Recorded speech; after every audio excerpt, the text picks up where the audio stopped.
Okay. Good morning. Today we are going to study about inflorescence. Look at this word, inflorescence. Very interesting topic today. You will come across some new terms also. So listen carefully. We are going to study about inflorescence. See beta, it's all about flowers. Basically inflorescence, we are going to study about flower. Now if you see what is flower, it's a modified shoot. You have a root system, something which goes down under the ground is your root and something which is above the ground is shoot. Now shoots get modified in different ways. So we could call a flower as a modified shoot. What happens? The internodes, they do not elongate and the axis gets condensed. The internodes, you know what is internode, you remember? The area between two nodes is what we call as internodes. In some plants what happens is the internodes stop the elongation. I mean the gap between two nodes is very less or it stops, and then what starts is the development of a flower which is actually a condensed shoot. Moving on to what is inflorescence. Now we are starting with our main topic. What is inflorescence? Arrangement of flowers on the axis is what we call as inflorescence. Arrangement of flowers is what we call as inflorescence. Now, beta, depending on whether the apex gets converted to flower or continues to grow, we have two types of inflorescence. First, understand this. Depending on whether the apex, what do I mean by apex? I mean the tip. Is it okay? What is apex? Apex means the tip of the shoot. Depending on two things, see there are two possibilities. Either the apex or shoot continues to grow. Is it okay? This is one possibility. This is other, that it stops growing. So depending on whether the apex continues to grow or it is converted into a flower, there are two possibilities. Either the apex, the tip of the shoot will continue to grow, or the other possibility is that the tip after a certain time will get converted into a flower and then it will stop growing upwards. So on the basis of this is a parameter, we have got two kinds of inflorescence. Two major types of inflorescence for your syllabus, though we have many more kinds when you go to high classes. Depending on whether the apex gets converted to flower or it continues to grow, we have got two major types of inflorescence.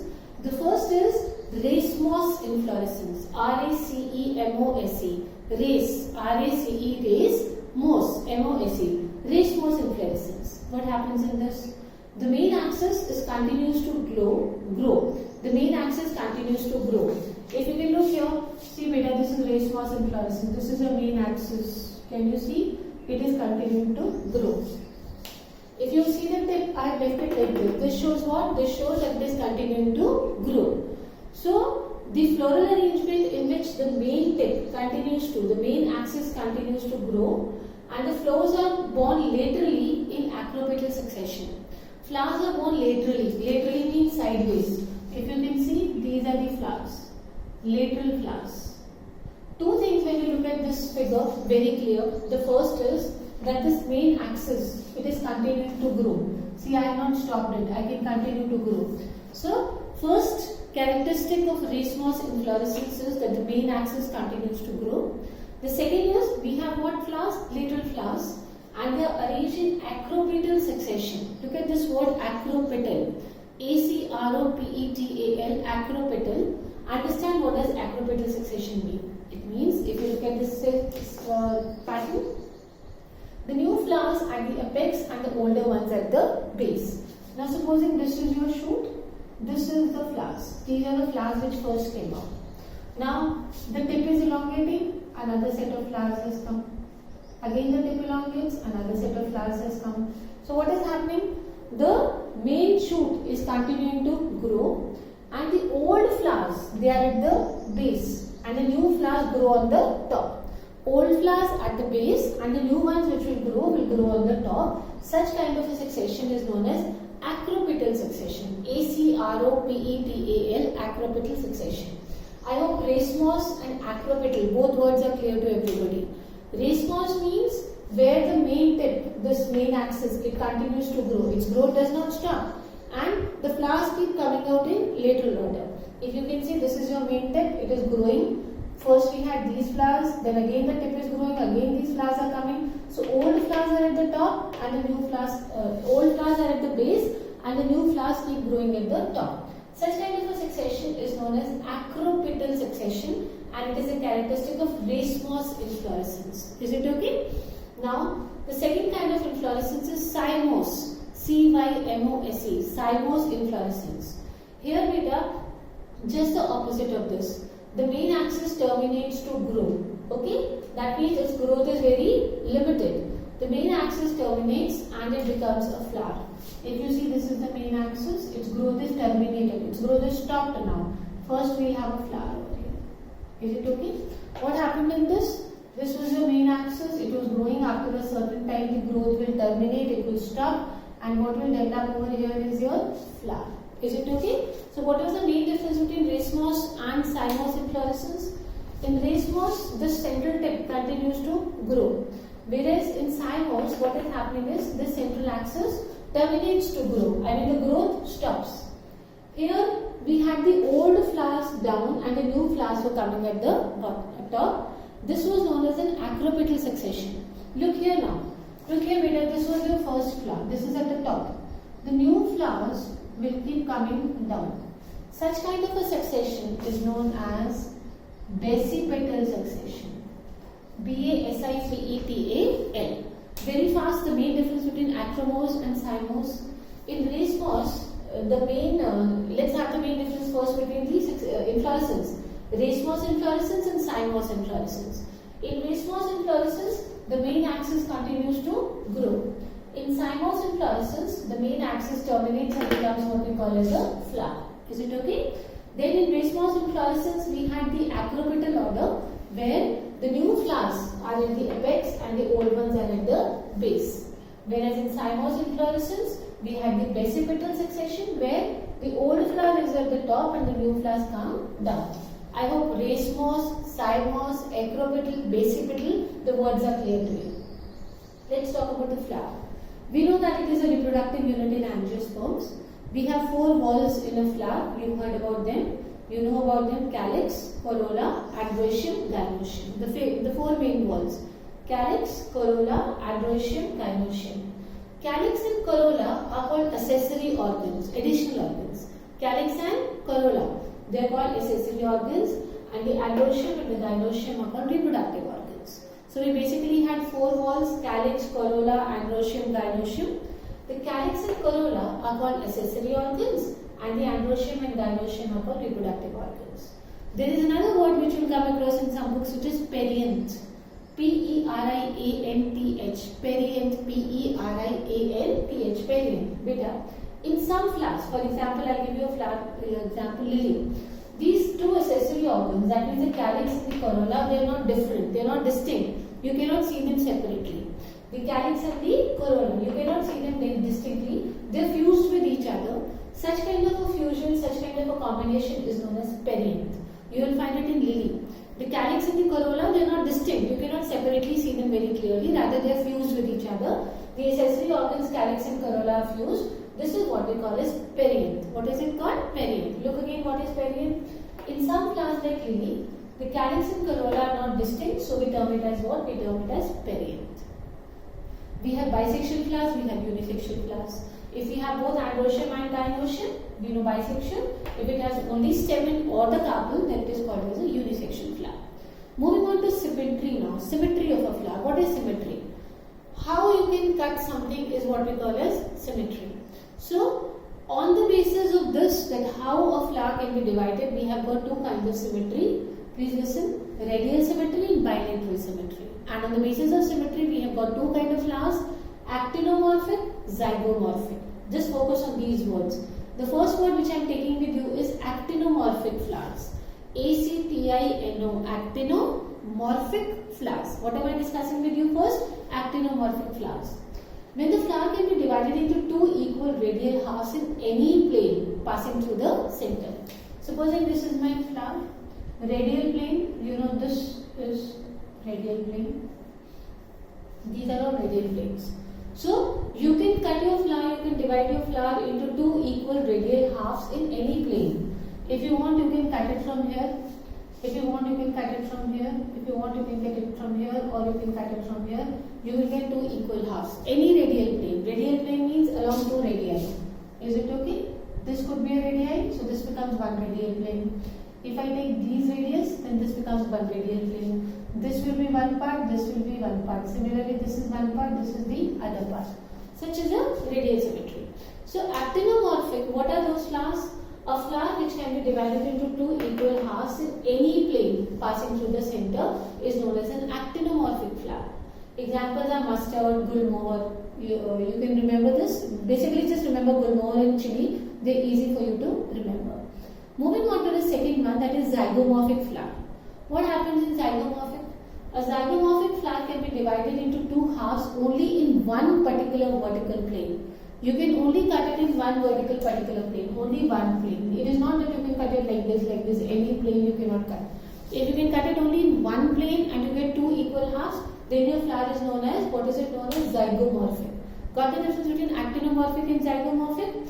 Actinomorphic, you can cut a flower into two equal halves in any plane. Then this kind of a symmetry is also known as radial symmetry. So in actinomorphic flowers, you will find which symmetry? Radial symmetry. Coming on to zygomorphic flowers, the flower can be divided into two similar halves only in one plane. Such a symmetry is known as bilateral symmetry because only two you will get parts along only one plane. So radial symmetry, actinomorphic flowers, bilateral symmetry, zygomorphic flowers. However, there are some flowers which cannot be divided into two equal halves by cutting them in any plane through the center. Such kind of flowers are known as asymmetrical. What are they known as? They are known as asymmetrical. Next beta. Moving on to bracteate and abracteate flowers. What is the difference between bracteate and abracteate flowers? Flowers which have bracts are known as bracteates and those flowers which do not have bracts are known as abracteates. What is a bract now? It is a reduced leaf found at the base of the pedicel. Just at the base of the pedicel, if you remember the structure of a flower pedicel. In all these sections, I will be posting some PDF of diagrams as well so that things become more clear to you. A very small leaf found at the base of the pedicel is what we call as a bract. B-R-A-C-T, bract. So what is bract beta? A reduced leaf, a very small leaf which is found at the base of the pedicel. If this reduced leaf or this bract is present, the flower is known as bracteate. If it is not present, then it is known as ebracteate. E and then the spelling of bracteate. Now, based on the position of calyx and corolla androecium, okay, with respect to ovary, I mean, where are calyx, corolla and androecium located in respect to ovary? We are just going to compare it to the position of what? Ovary. I told you there are four walls: calyx, corolla, androecium, gynoecium. We are going to compare the three walls position with comparison to the fourth wall, that is the ovary. I am talking about mainly ovary. Calyx, corolla and androecium, where are they present in respect to ovary? We have different kind of flowers. I'll tell you the first kind of flower is known as hypogynous flower. H-Y-P-O-G-Y-N-O-U-S, hypogynous flower. What happens in a hypogynous flower? See beta, the gynoecium occupies the highest position. Okay, the ovary occupies the highest position and all the other parts are below. Such an ovary is called as a superior ovary. It is called as a superior ovary because the gynoecium is at the seniormost position, highest position, and all the three walls they lie down. All the three, I am talking about the calyx, corolla and androecium.